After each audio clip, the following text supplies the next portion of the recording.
പോലീസിനെ വെല്ലുവിളിച്ചിട്ട് സുഖമായി പുറത്തു വിലസാമെന്ന വ്യാമോഹം പാളി കൊടും ക്രിമിനൽ അർജുൻ ആയങ്കി പിടിയിൽ. കണ്ണൂരിൽ നിന്നാണ് പിടിയിലായത്. പോലീസിനെയും ആഭ്യന്തരമന്ത്രിയെയും പരസ്യമായി വെല്ലുവിളിച്ചുകൊണ്ട് ദിവസങ്ങളോളം ഒളിവിൽ കഴിഞ്ഞു വരികയായിരുന്നു ആയങ്കി. പുലർച്ചെ 2 മണിയോടുകൂടിയായിരുന്നു നിർണായക ഓപ്പറേഷൻ നടന്നത്. കണ്ണൂരിലെ ഒരു അഭിഭാഷകയുടെ വീട്ടിൽ ഒളിവിൽ കഴിയുന്ന ആ ഒരു സമയത്താണ് അർജുൻ ആയങ്കിയെ ഇപ്പോൾ ഡിഐജിയുടെ നേതൃത്വത്തിലുള്ള പോലീസ് സംഘം പിടികൂടിയിരിക്കുന്നത്. കഴിഞ്ഞ ദിവസമായിരുന്നു സംസ്ഥാനത്തിനകത്തും പുറത്തും ആയങ്കിക്കായി തന്നെ പോലീസ് വ്യാപകമായ തിരച്ചിൽ നടത്തി വന്നത്.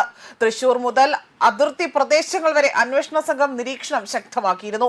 എന്നാൽ ഓരോ നീക്കവും പോലീസിനെ വെല്ലുവിളിക്കുന്ന തരത്തിലായിരുന്നു ഇയാൾ മുന്നോട്ട് പോയത്.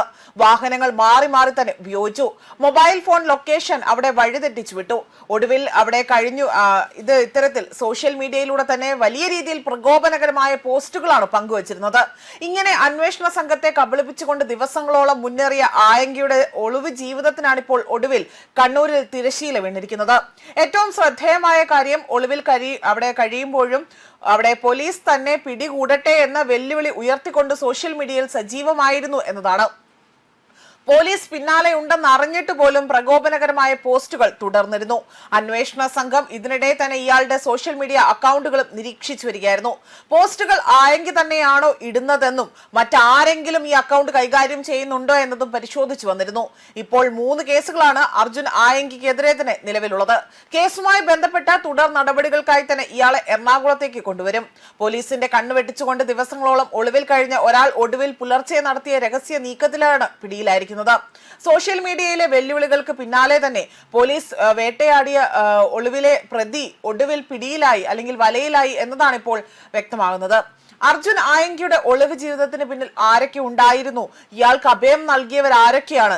ഇത്രയും ദിവസങ്ങളിൽ മാറി മാറി ഉപയോഗിച്ച വാഹനങ്ങളും യാത്രകളും ആരാണ് ഏകോപിപ്പിച്ചതെന്ന് തുടങ്ങി ഇതെല്ലാം തന്നെ അന്വേഷണത്തിന്റെ പരിധിയിലേക്ക് വരുന്ന ചോദ്യങ്ങളാണ്. സ്വർണം പൊട്ടിക്കൽ ഉൾപ്പെടെ തന്നെ നിരവധി കേസുകളിലെ പ്രതിയായ കണ്ണൂർ അഴീക്കോട്ടെ ഡിവൈഎഫ്ഐ പ്രവർത്തകനാണ് ഇയാളാകട്ടെ ഒളിവിൽ പോകാൻ ഉപയോഗിച്ച ഭാര്യയുടെ പേരിലുള്ള കാർ ഇന്നലെ വൈകിട്ട് കണ്ണൂർ പനങ്കാവിൽ വെച്ച് ഉപേക്ഷിച്ച നിലയിൽ കണ്ടെത്തിയിരുന്നു. പോലീസ് സംഘങ്ങൾ താവളങ്ങൾ അവിടെ അരിച്ചു പെറുക്കുമ്പോഴായിരുന്നു അർജുൻ ആയങ്കി ആകട്ടെ മലപ്പുറം ഇടപ്പാളിയിലെ റിസോർട്ടിലെത്തിയെന്നും ചായയും ഭക്ഷണവും കഴിച്ചു മടങ്ങിയതായും ഇവിടെ വിവരങ്ങൾ ലഭിച്ചത്. ഇതേ തുടർന്ന് ഇതിന്റെ പശ്ചാത്തലത്തിൽ നടത്തിയ മിന്നൽ പരിശോധനയിൽ ആയങ്കി ഒളിവിൽ കഴിയാൻ സഹായിച്ച 5 പേരെ കൂടി പിടികൂടിയിരുന്നു. 8 സുഹൃത്തുക്കളെ വളപട്ടണം പോലീസ് കൂടുതൽ തടവിലാക്കുകയും ഇവരെ ചോദ്യം ചെയ്തു വരികയുമായിരുന്നു. ഇയാളുടെ സമൂഹ മാധ്യമ പേജുകൾ കൈകാര്യം ചെയ്യുന്നവരെ കണ്ടെത്തുകയാണ് പിന്നീടുള്ള ലക്ഷ്യം.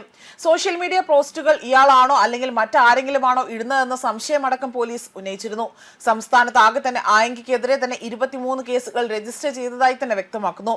അതുമാത്രമല്ല കരിപ്പൂർ സ്വർണ്ണക്കടത്ത്, സ്വർണം തട്ടിയെടുക്കൽ, തട്ടിക്കൊണ്ടുപോകൽ, വധശ്രമം, മോഷണം, അതുപോലെ മറ്റ് വനിതകളോട് മോശമായി തന്നെ പെരുമാറൽ തുടങ്ങിയ നിരവധി സംഭവങ്ങൾ വിവിധ സ്റ്റേഷനുകളിൽ തന്നെ അർജുൻ ആയങ്കിക്കെതിരെ കേസുകൾ രജിസ്റ്റർ ചെയ്തിട്ടുണ്ട്. കഴിഞ്ഞ ദിവസം ഇയാളാകട്ടെ തൃശൂർ ഉണ്ടായിരുന്നുവെന്ന സൂചന ലഭിച്ചിരുന്നുവെങ്കിൽ പോലും പോലീസിന് ഇയാളെ കണ്ടെത്താൻ സാധിച്ചില്ല.